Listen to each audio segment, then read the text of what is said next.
everybody, welcome to a very exciting video. I am here with author Scott Reintgen, and he wrote Nyxia. Thanks for coming. Of course, thanks for having me. I actually did a book review of Nyxia, which I'll link down below. But a very kind review. It was a gushy review. It was a gushy review, and I loved it probably more than she loved it. Why don't we just start out you talking a little bit about Nyxia, what it's about, and kind of your inspiration for writing. Yeah. This lovely book. So this is my gorgeous debut novel. It's the first in a trilogy from Penguin Random House.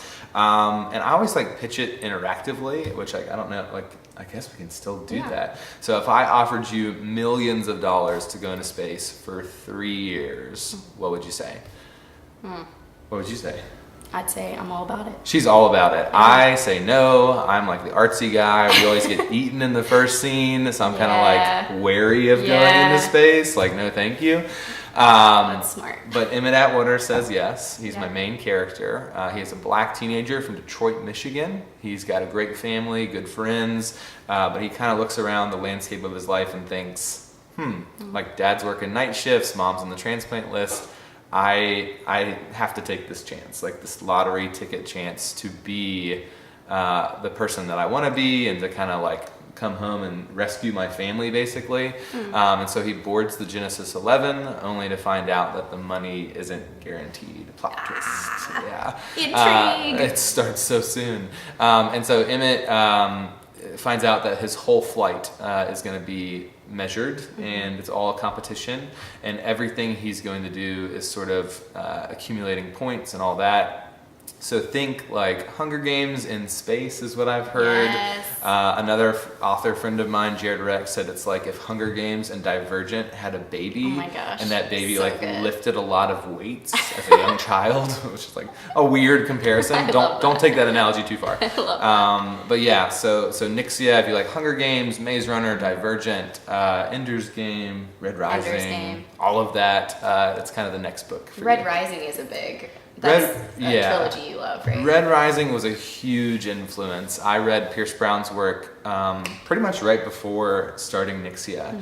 And his style, prose-wise, just that quick-hitting sentences, it's very intense, it fits the action-heavy sort of style. And then just he makes the most interesting thing happen over and over again, and I wanted that to happen. I want my readers to feel waiting around every corner is something either dangerous or twisty or changing the game in some way. That's totally what happened. That's what I like to hear. I wish I could tell you it was like Red Rising, but I've never read Red Rising, and we actually just talked about this in the video with Paul. Paul is a mutual friend of ours, and we were just talking about how Aaron loves Red Rising, and he's been telling me to read it for 2 years, and I haven't yet. So now I really need to, because you love it and Aaron loves it. I just need to. The people who read Red Rising are almost borderline obsessed with it. I love that. Pierce Brown has the biggest fandom because everyone just wants to be in his world. Well, it's a brutal world, so you don't want to be in it, but you want to enjoy reading about it. But you're obsessed over it. Yeah, I like it. So your inspiration for writing Nyxia, I know you were a teacher. I know that really impacted how you. Definitely. I don't want to say impacted. I'm an editor. Did you know that you can't use impact as a verb? Yeah. Well, some editors are I know. Ah! I know these How rules. it affected Former you. English teacher. There's some issues here. We're gonna talk. Yeah. Definitely teaching was a big part of why I wrote the book. I always go back to my first year as a teacher at Jordan High School. If you've ever had a first year teacher before, we don't know what we're doing. We're all adrenaline and zombie mode. We're gonna change the world, but we have no clue how. And so my big thing was to get books. So I went around the Goodwills in this area and tried to find as many young adult books as I could, knowing that those are high interest. Kids usually love them a lot. So I put them on the shelves, and it worked. I had kids reading books left and right. It was a lot of fun. And then I had a kid in the middle of that semester named Q, who was like, I'm not in any of these books. And I was like, that's a weird, they don't know you. And he's like, no, you don't understand. There's no one in here that looks like me. There's no one in here that talks like me. I'm not in these books.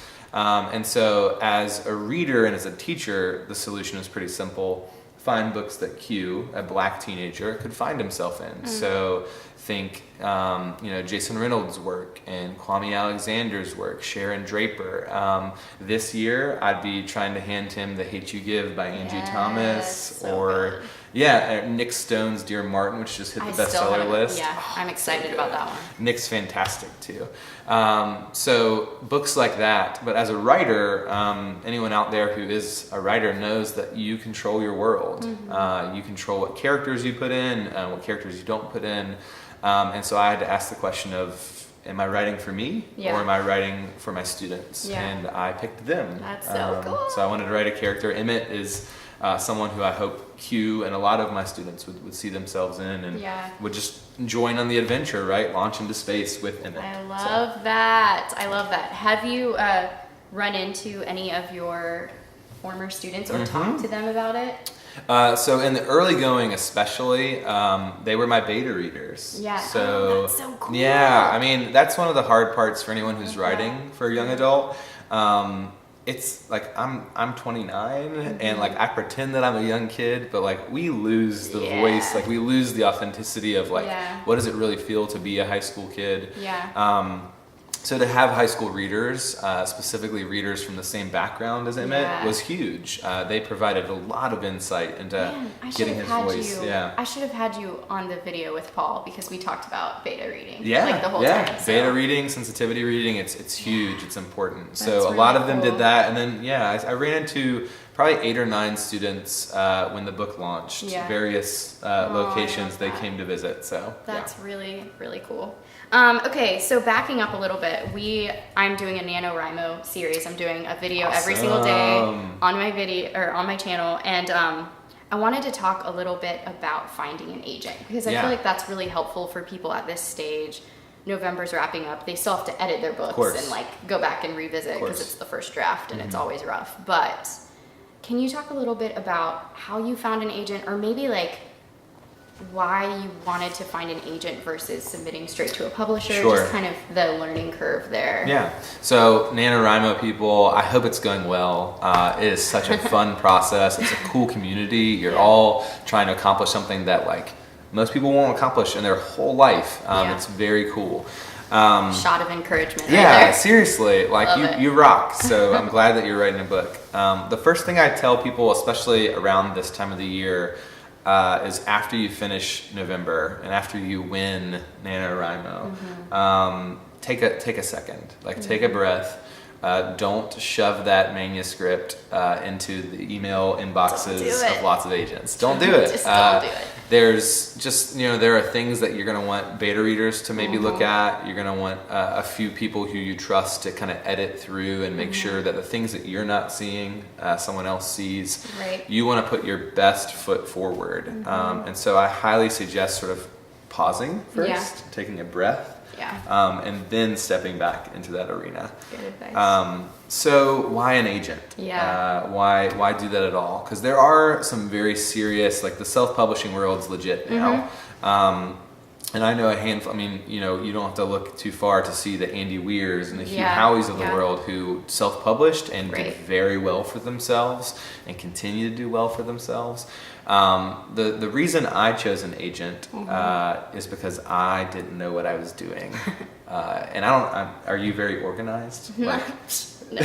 I'm learning to be. I'm learning, like working from home and working for myself, I'm learning to be. But it doesn't come easy. So self-publishing, you have to be incredibly organized. You have to be a self-starter. You're willing to do all your branding, all your marketing. No one's there to hold your hand while you figure it out. No, not at all. And there's a lot in the industry that like I had no clue how it worked or what to do. And my agent and my publisher has walked me through that. So honesty time, I didn't get an agent with several books though. Oh yeah. So I wrote 2 books, submitted them to around 100 different agents, and between those 2 I had 1 request to read the manuscript. This is really encouraging for people probably though. I hope so. It's not always your first book. Nope. And it's not always the first person you send it to, like definitely not. The first 100. It really so I did an event with Marie Lou in Phoenix. Oh yeah. And so we kind of counted our rejection letters together in front of everyone, and I have 170. Wow. Marie has 620. That's so encouraging, though. That is wild. Because you guys are awesome authors, so it's like it's possible. She's like, I look up to her completely. Warcross is phenomenal. But yeah, so we have like 700 total rejections between us.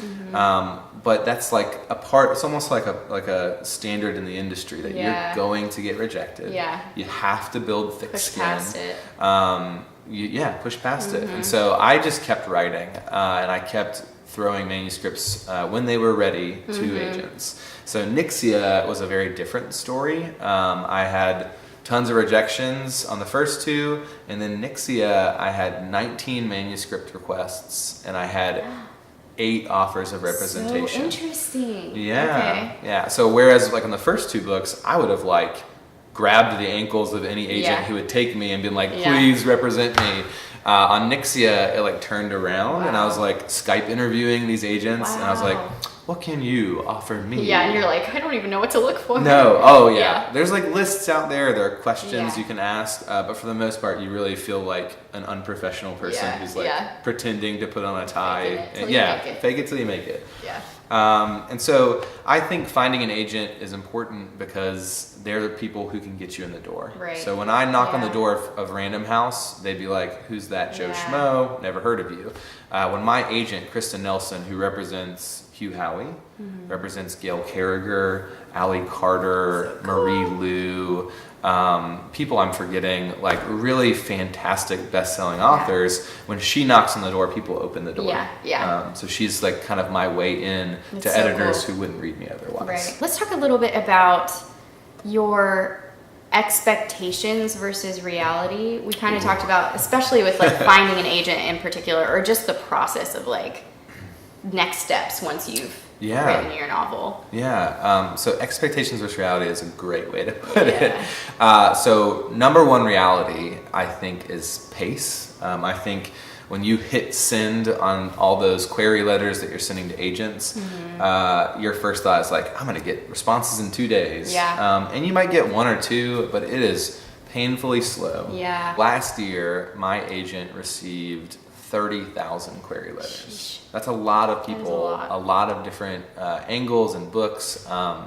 And to be fair, like just following the rules sort of sets you apart in that group. I would guess that maybe 20,000 of those people will call her by the wrong name. Oh my gosh, won't include the pages that they're supposed to, won't format it the way that they're supposed to. So if you're just following the rules. So there's like pretty simple things you can look into before. Definitely. Okay. Every time, and different agents have different rules. So don't just send out this like blank slate email to every single agent. Some of them want your synopsis attached. Some of them would prefer if you include the first 10 pages below the query.